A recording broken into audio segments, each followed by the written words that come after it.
January the 25th, 2013, at about 2:30 in the morning, we got a page and siren call to a structure fire.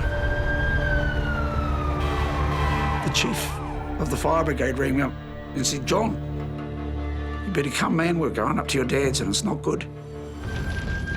A passing driver had reported a house on fire in the town of Takaka. We are a small community. There's about 500 in the township. If there is a structure fire, somebody in our crew will know the person that's there. The property belonged to 88-year-old Russell Allison, who lived in the house alone. I could see the lights of the fire engine going past the house. So I said, "I can see you, I can see you. I'm right behind you." The nearer we got to it, I could see the outline of the chimney, but not a lot else. I mean, you could see the glow from, it's a long straight before you get to the farm. You get like a Roman candle. I was right on their tail when they arrived. They're saying, "Is your dad in here?" I said, "Yes, he is." I was helpless, couldn't do anything. Standing in jandals, I couldn't go. The fence was on fire, the lawn was on fire. Everything was on fire, and I just couldn't do anything. When we arrived, the house, in fire terminology, was razed to the ground. There was nothing there. All I wanted to, in my mind, to know was, had he woken up? That was probably the longest hour of my life, waiting to find out whether Dad had struggled to get out and not made it.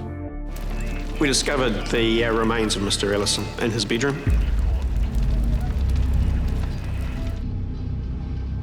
You know, it became personal. It wasn't just a fire with a deceased person, it was a vulnerable elderly man with no reason as to why it had happened. From the outset, police have treated this fire as unexplained. Well, we don't believe it's an accident.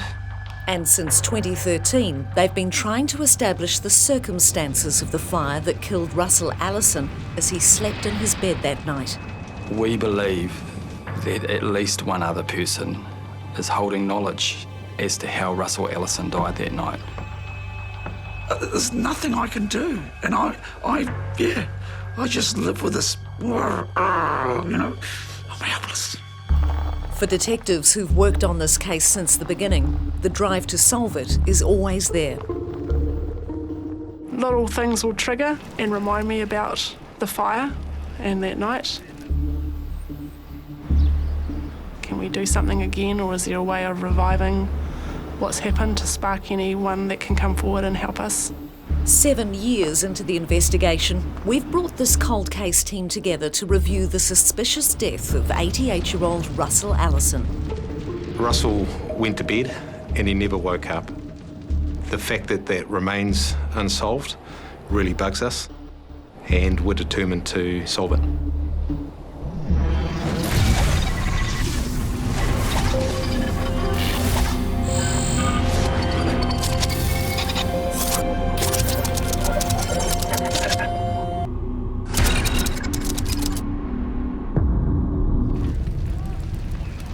The fire was smouldering when we still got there. There was still smoke, it was still really hot.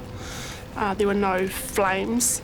And one of the first things that was pointed out to me when we got there was where the deceased was. Even at that time, early in the morning, I could see the walking frame and the bed pulley frame, which was quite sobering and brought it home that you really wanted to do a good job and make sure you found out what happened. I started the scene examination later that morning, and it carried on for 5 days. When we're doing a fire investigation, we're looking for anything out of the ordinary. We're looking for, door hinges, are they open or shut? Things that aren't where they should be. We're looking at Russell and where he is, and in this case, he was on the remains of his bed. Yes, he had turned to the side, as if his legs were over the edge of the wire-sprung mattress, as if he was about to sit up and to grab his walker, which was right in front of him. Russell's son John walked through the remains of the house a few days after the fire. Dad had gone, like they'd taken Dad away, and the mattress was still there. And that was a healing for me, because I looked at the mattress and I could see that shape. The shape of that. So I knew. And, everyone said to me, smoke and inhalation when I've got him. And I have to believe that. He's not on the floor. He's not halfway down the bloody hallway. He's not on the back step. He's still where I left him. John lived 10 minutes down the road from his father and was his nightly caregiver. I spoke with John Allison and he had told me that he left at about 5 minutes past midnight and arrived back to his home at about 12:15. The phone call to the fire service was made about 2:30 in the morning. Was he a person of interest at that stage? Definitely, we had to treat him as such, but obviously treating him respectfully too. He'd just lost his father and was upset. I'm the last person that saw him alive, well, in theory. So, of course, I wouldn't say I'm the prime suspect, but I'm the one with the most information, obviously.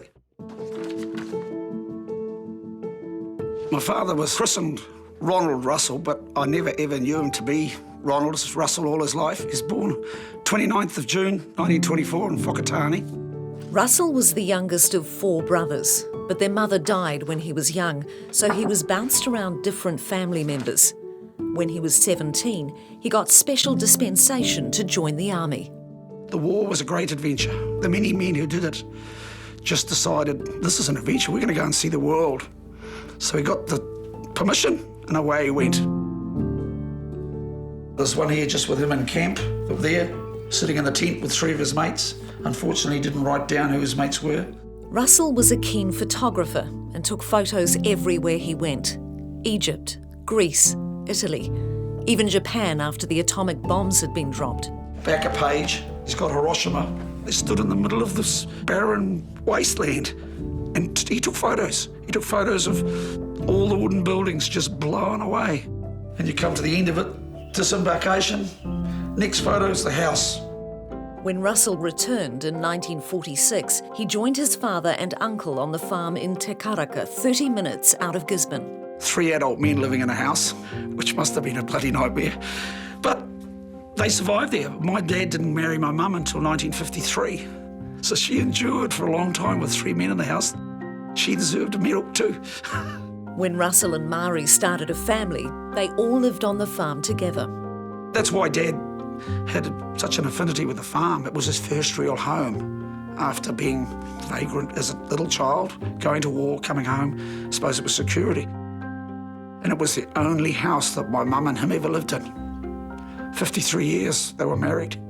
Russell's father died, then his brother Peter too, but Russell wanted to stay on the farm.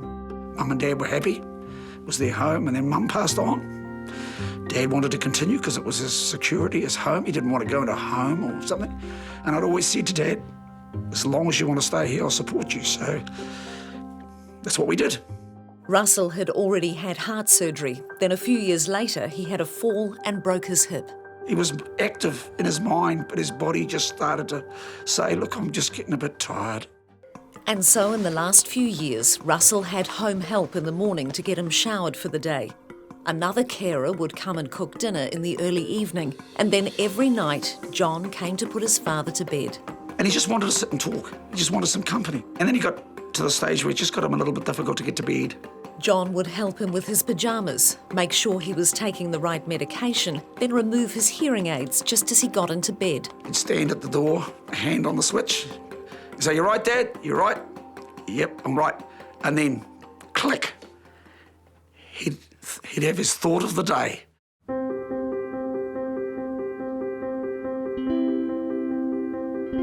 Every night, without a fail, he'd come up with one last thought. You know, and you thought, oh, okay, didn't begrudge it, but, you were just on the point to turn the light off. So, yeah, he'd tell you this thought of the day. It was great. Even now, I don't begrudge having ever done it. Part of your job as a detective is to find out about your victim, so that's what we did. 88-year-old Russell was, although not in physically good health, he was mentally sound. Even though his wife Marie had died in 2006, it was his wish to stay on the farm. His son would come over religiously every night Everyone who met John said that he was a caring, kind, attentive son to his father. So we needed to reconstruct what had happened to Russell. Russell's routine in the morning was to get up usually around 6 a.m. His routine was to unlock the back door. He would make his own cereal, which involved no cooking. His caregiver that morning arrived at 9 a.m. She put creams on him, gave him a shower, put his hearing aid in because he couldn't do that without someone helping him, and just did the general tidying up and setting up of him for the day. So she left at about 10:20. The day of the fire, the evening caregiver arrived around 4 o'clock. She cooked him dinner, gave him a bottle of beer that he had each night when he sat in his chair in the lounge. Russell had dinner at 10 to 5. Meat patty, oven chips and eggs. She cleaned up the kitchen and made sure that everything was turned off and everything was put away and left the house. We looked at what the caregiver had done that evening in great detail. Everything that she had said seemed to make sense with what we could see. So John arrived at the house about 9 p.m. that night. Russell and John talked and watched TV until Russell was ready for bed around 11. John then went to sort his nightly medication, painkillers for his hip and a sleeping tablet. That was part of our routine, as it was that night, was I go to the kitchen, make sure he got the right pills. Dad would take his walker out to the toilet, come back in, turn the lock, trundle off to the bedroom, get him in his PJs, and I'd get him into bed. And then my routine was, once he was in bed, before I sat down, was to shut that end of the house off. So I'd make sure the door was locked, make sure the kitchen, there was nothing, but there was nothing on anyway, because at this time, it's 11 o'clock at night. It's 6 hours since she cooked tea. John sat and watched TV until he knew his father was asleep. He left by the front door at 5 minutes past midnight. Russell was snoring heavily. The result of the postmortem was that Russell had died from smoke inhalation and thermal burns covering his entire body surface area. The position of his remains indicated to investigators that Russell may have been trying to get out of bed. The impact on me was not so much seeing his remains there, but it was seeing his pyjamas, because they were still intact under his body, the elastic of his pyjama bottoms. It did bring home why I do my job. It brought home that you are there to speak for people that can't speak for themselves anymore, and I really wanted to find out what had happened. Fire investigators determined the most heat had come from the kitchen, suggesting that's where the fire started. How did this fire start when someone had left the house at 5 minutes past 12, when the house was fully standing, to the same house where it is totally razed to the ground? So the more we look at this fire, the more it becomes suspicious.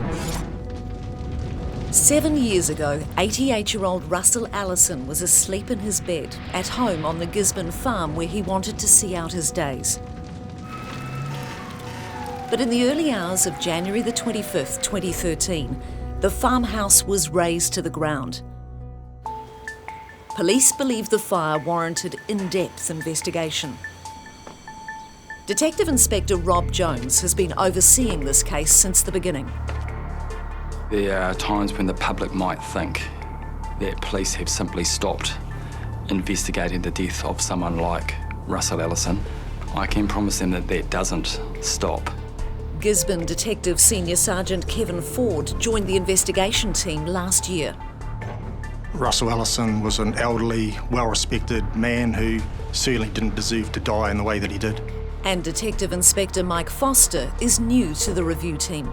We come into this with no preconceived ideas, with a totally blank canvas. I believe this is very solvable. 7 years later, Senior Sergeant Tina Sorman remains committed to the case. No, never given up. So that part of being a detective wants to find out the right answers for the family. 4 detectives, 1 cold case. It's time to reinvestigate the death of Russell Allison. The original team did a great job, but now 7 years on, it's certainly a time to get some fresh eyes over things. So what bothers me is, here's our elderly victim. He's 88 years old. He's in a house on his own, poor health, and that night the fire started in his house. The intensity of the flames, the old condition of the house, those combination of factors meant that once the fire took, it burnt really quickly and intensively. So it would have engulfed very quickly, leaving Russell with absolutely no chance at all. He had no chance at all. John Allison left his father tucked up in bed, asleep, shortly after midnight that night. Yeah, about 12:05. About 12:05. We've got a photo of the bed here. Where is his walker? So his walker it's sort of come apart in 2 places here, but it's on the edge of his bed, so this here is the big pulley for him to lift himself up. His knees were hanging over the edge of the wire mattress, and he could see his pyjama bottoms underneath. We know the fire was reported at 1:30. So at that stage, the house was already well involved. It would have been all probably native timber, which tends to burn reasonably well and reasonably hot. A lady who's left from further up the road to head to work. They've driven past at around 1:40 and seen the house that's been fully involved.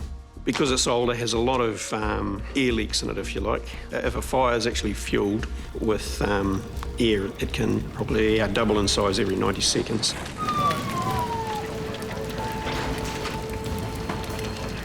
When the fire service arrived, the house was already burnt to the ground. The roofing iron had all ended up in the fire, which means all the structure of the house had all burnt through. But to be completely on the ground, it had been probably burning for some time. Quite eerie being back here again, actually. Just, even though it was 7 years ago, it's still, well, we spent a lot of time here. This is Mike Foster's first visit to the scene. Right, so the front door? Yep, those are the steps there. Would have been the hallway down here. Yep. And the entrance to Russell's room would have been around about here.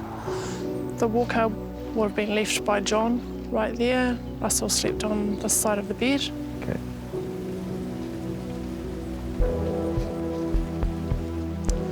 Pretty much standing in the kitchen area. Yeah, this is where the back door was. It was closed. And you're right, the back door is obviously the closest to the entrance of the property, the gate. So that would be your natural area for coming into And that's into the where house. it's closest to the seat of the fire as well. Yeah, that's interesting. This is the first time police have spoken about the origin of the fire.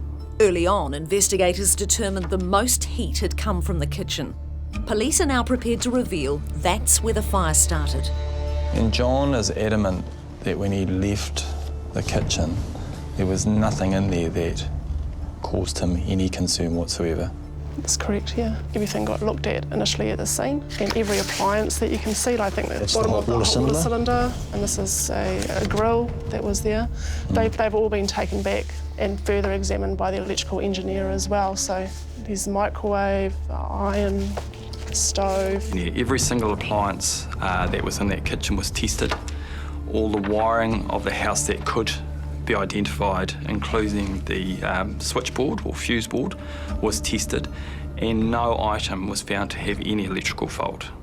If there were no electrical faults in any appliance, could something in the kitchen have been left on? The caregiver that used to come in the evening, that night she cooked him some oven chips and used an electric frying pan to cook him a meat patty and some eggs. Certainly the caregiver is adamant that nothing had been left on. And John, of course, has reinforced that when he's left just after midnight. John Allison left that night, and before he did so, he checked the kitchen area to make sure that nothing was left on. Bearing in mind, John does this every night with his father. Looks after him, cares for him, puts him to bed, checks the house, and leaves. We know Russell himself never got up in the middle of the night to cook himself any food because he was virtually incapable of preparing food for himself other than his breakfast. So then, highly unlikely that Russell has cooked anything on this night. Particularly given that he's had a sleeping tablet, he's tucked up in bed. He was asleep when his son left him. And he's not very mobile. No. We know that. Nothing that the police and experts established indicated that the fire had been caused by an accident. Having established the seat of the fire was in the kitchen, the team now has to consider the possibility that someone gained access to the house. John left via the front door. That's right, he would lock the back door, leave the key in the lock, and then go out via the front door. Both the front and back door locks were able to be salvaged and were sent away for analysis. Front door was what we call a rim night latch. At any time you can get out of the house by simply turning the knob, walking out and slamming the door behind you. Through the door is mounted a lock. There's only one way of opening the door from the outside, and that's with the key. However, the fire had left the lock severely distorted. The front door, the Yale, had totally mounted. There was nothing whatsoever left to analyse or look at. Looking at the back door lock, the obvious thing was that there was a lot of heat involved. The brass parts had actually melted and fallen out or fallen down inside the lock. But overall, the lock was relatively undamaged. The locksmith was able to tell us that the back door at the time of the fire was unlocked. Oh, I've read John's statement. John's adamant he left the back door locked that night. Yes. And again, that was a routine thing every single night, wasn't it? When I made the statement that it was in the unlocked state, suddenly the police started asking lots of questions, because to them that was quite interesting because it changed the effect of what evidence they had been working with. So I had to go back. Was I really certain of it? Was I absolutely certain of it? This pin is attached to this plate. If we put our key in, turn it to the locked state, but this pin is now on the outside there. There's no way that pushes back. It stays in the locked state. But on their one, that pin was on that side. So that was definitely in the unlocked position at the time of the fire. This raises alarm bells because John was emphatic that he had locked that back door when he left. Absolutely positive. I always checked it. This is part of their routine. This is something they do every night. So it was locked. I have no doubt. If the back door was locked before the fire and the only back door key kept inside, was there any other way someone could gain access to the house? The only key to that front door was kept outside in the water tank so that the caregivers and immediate family knew how to get into Russell should they need to in an emergency. And that was the only door key there was. The concrete pad's still here. This is a little square where the water tank was secured on. Yeah, and where the keys were? Yeah, what we're looking for in here is that sole front door key for the front door. That's right. We spent probably a good day in the water tank, sifting through every single piece of ash, wood, to try to find a front door key. I think that corner is where the rest of the other farm keys were found when we were sifting through here to try and find the front door key. Right. We found a number of keys, all hidden exactly where we were told the front door key should be. The one key that was missing was the front door key. During the course of the scene examination, we have never been able to recover the front door key. We don't know why, there's no explanation for it. Which is really interesting, isn't it? Because there's only a few people that know where the keys are That's right. held. Who knew about that key? Well, just the caregivers and a small group of friends that needed to know where the key was for Russell's safety. Right. Only John, another family member, and a small group of caregivers knew about that key. That's a group of no more than 5 people. Police spent 5 days combing the ashes of the Takaka Farmhouse, which burnt down in the early hours of January the 25th, 2013. Inside, 88-year-old Russell Allison had been asleep in his bed. Investigators have determined the fire started in the kitchen.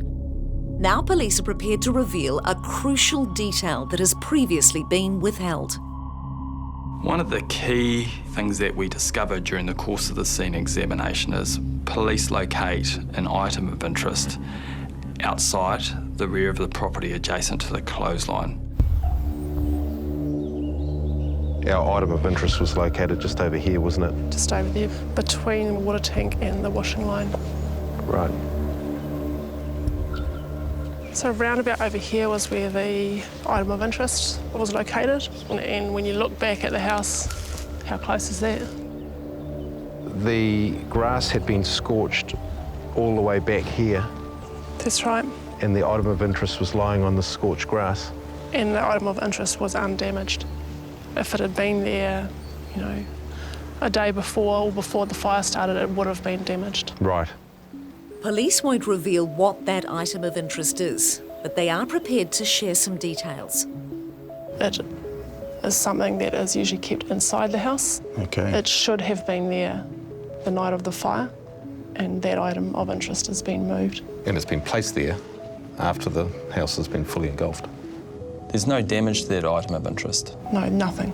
But given the extensive scorching of the ground, if it had been there before the fire, we would have expected that item to be extensively. Definitely.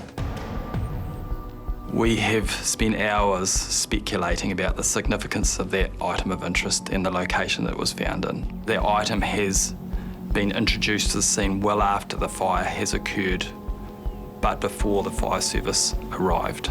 Only a very select group of people knew about that and the importance of that item.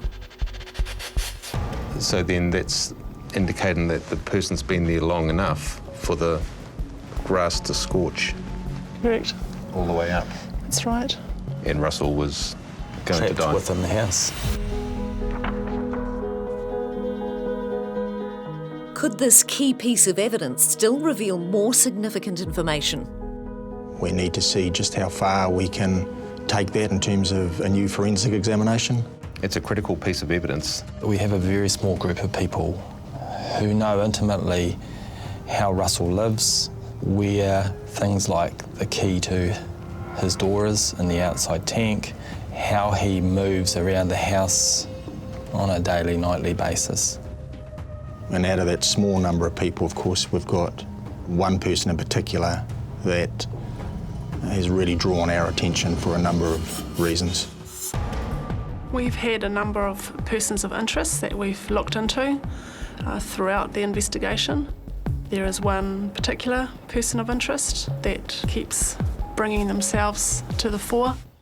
Police first knew about a person of interest the night of the fire.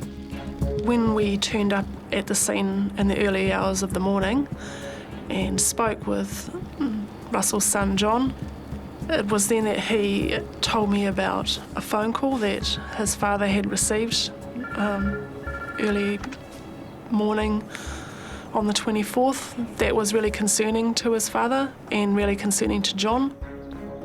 As soon as we turned up that night, or early that morning, John has told us about the phone call. So we know that call went for 22 minutes.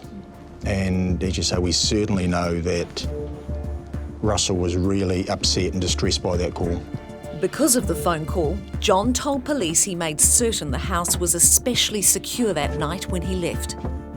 He's been extremely worried about that phone call, so concerned that he's checked that house to ensure that's secure. And worried because the phone call's been made by a person whom they have some real concerns about. In the early hours of the morning, as firefighters were still putting out the blaze at the Takaka Farmhouse, John Allison told police that his father had received a very disturbing phone call earlier that day. Right at the time, I thought it was suspicious. You know, that's why I said to the policeman there on site, I said, hey, look, I need to tell you this right now. I think this is a result of the phone call. Just a few hours earlier, as John was putting his father to bed, Russell had his usual last thought of the day. Hand to the light switch, bang. Oh, John, I should tell you, I've had a call today. It wasn't a very nice one. And I said, oh, okay, what's the story? And he said, I've just had a disturbing call. I've had a little bit of a bloody threat. Both father and son knew the person who'd made the threatening phone call. Police do not want to reveal the relationship between Russell and the caller, but it was not the first time it had happened. John and Russell made a plan to deal with the threats in the morning. I suppose it must have been 20 past 11 or so when we were actually having the discussion. I remember saying, oh, well, we might have to step up security a bit or something then, if you're worried. We'll change, put an extra lock on the door or whatever. But yeah, it's just his usual thought of the day, and it just happened to say, I'm vulnerable. The phone call was another event in what was a distressing series of events between Russell, John and the caller. There was a real degree of urgency to locate the whereabouts of the person who made their call. At about 5:20 a.m, Tauranga Police visited an address, just check whether the person of interest was there. They weren't. Police were informed that the person was in Auckland and had gone up there for a work trip. The occupant of the Tauranga address gave police the location in Auckland where Russell's caller had said they were staying. And we now know that that person did not stay in the place where we had been told and hadn't been in Auckland at all. And we know that the person of interest also had not told the occupant of the house exactly where they were that night. We were able to establish that the person was driving a blue Nissan March. That's quite critical, isn't it? Because we've got photos showing the Nissan March travelling down towards Whakatane. Basically in the opposite direction to Auckland. Yeah. Surprisingly, actually, to the investigation team, we found much more CCTV footage of the blue Nissan March than we had thought we were going to, which has proved really beneficial to this investigation. Inquiries show the person who phoned Russell went to work on the morning before the fire but immediately went home sick. On their way home, they stopped at the supermarket. And that's prior to the phone call made to Russell Allison. That's right. The phone call to Russell Allison occurs At 11 a.m. At 11 a.m. So then at 2:54 that day, we see CCTV footage of the person driving the blue Nissan March at Celtic Service Station on Welcome Bay Road in Tauranga. Next one we have at 4:29. We have CCTV footage of that vehicle. Yeah, that's this one here in Matata. And then we come down to CCTV footage that we have in Taniatua. That's right. And that's at 5:43. And the CCTV image shows our person in the blue Nissan March driving into the township, quite erratic in their driving manner. The blue Nissan March is next spotted in Opotiki. Yeah, that's quite a clear picture there. That's from the supermarket in Opotiki. And that was at 7:35 on the night of the fire. It's literally 15 minutes before you get to the Waiwika Gorge heading towards That's right. Gisborne. In addition to the CCTV, police also traced the cell phone of Russell's caller. The data aligned with the footage, polling all along that same route.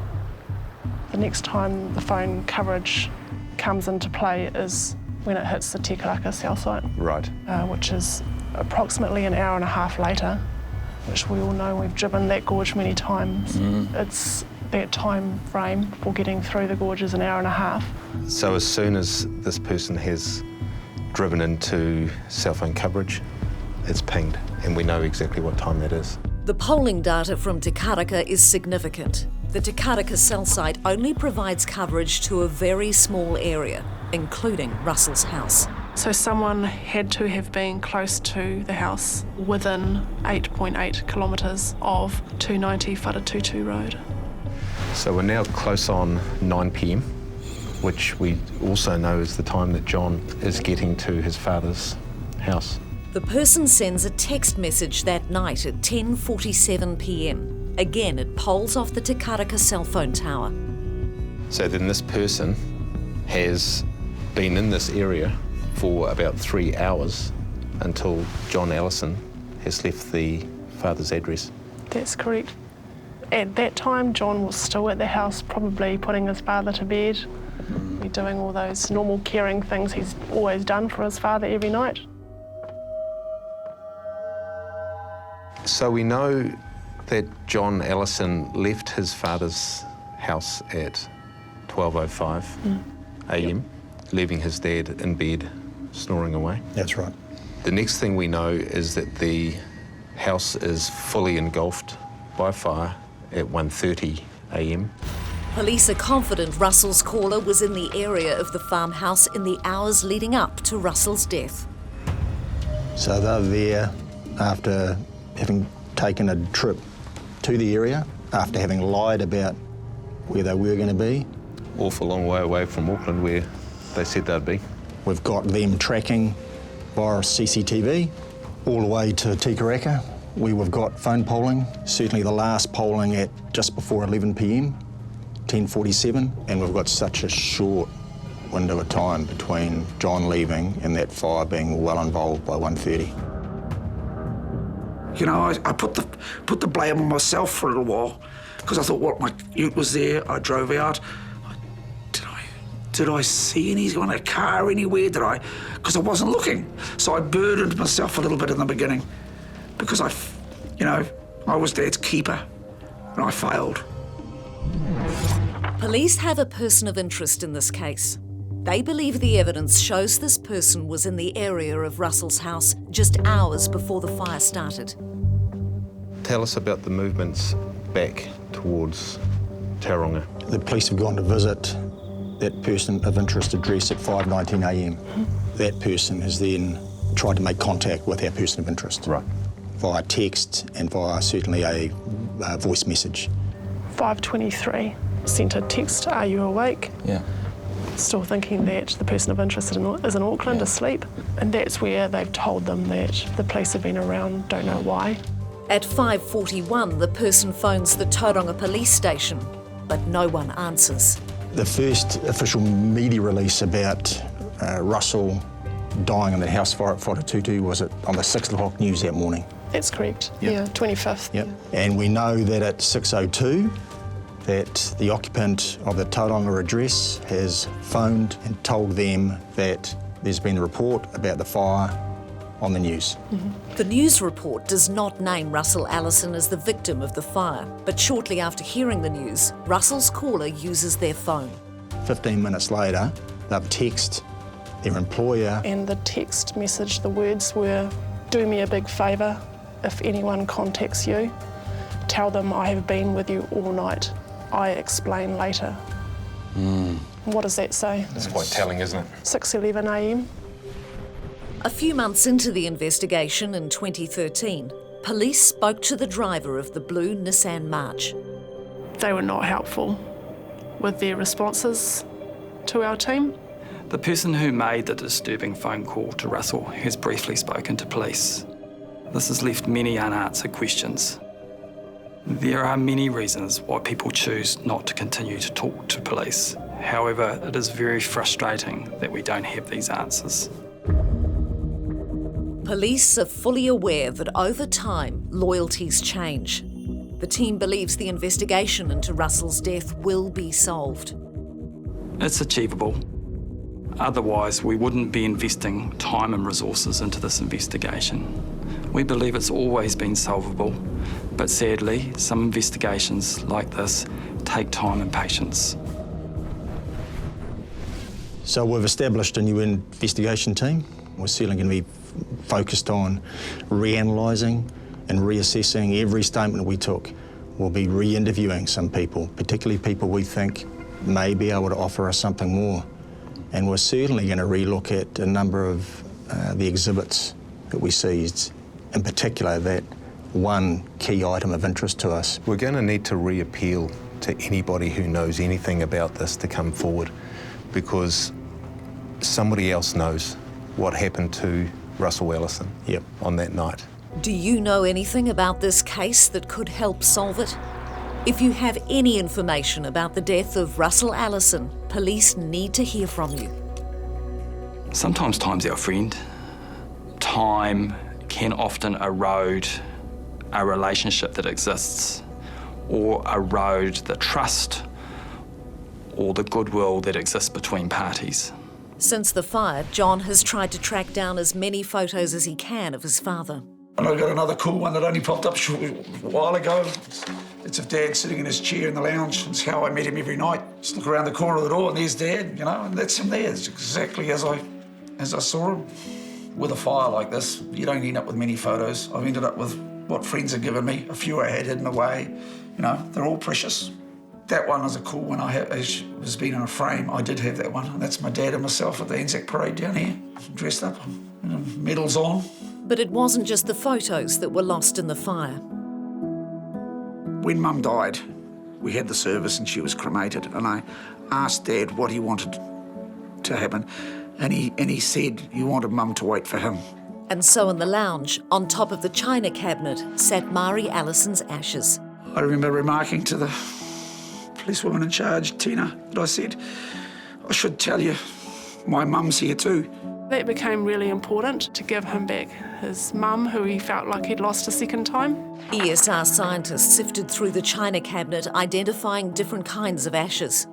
I got a call, didn't expect it, but I got a call to say that not a lot, but we'd found Mum, because as far as I can tell, Mum was on the top and there was a big carving dish in the cabinet below her. Everything went blump, blump, blump, blump. Everything burned away. Mum's ashes ended up on the below. So we were able to salvage some of Mum. I know from what happened to Dad that some of Dad still remains on that site. And so does Mum. But I'll just know that they're happy because they're both still, one's in the lounge and one's in the bedroom. They're close. I have a suspicion in my mind. There's nothing I can do. And I just live with this, you know, I'm helpless. I've remained in contact with John throughout these 7 years. Every time I make a phone call to him, I feel like he's waiting for me to tell him something more than what I'm giving him. So that's something that's really important to me. Absolutely. That's a driver for us all. That would be the biggest change I could make, to flick on, you know, just to say, great, you know, it's over. My dad, the memory, it's good now, you know, it's not a pain anymore.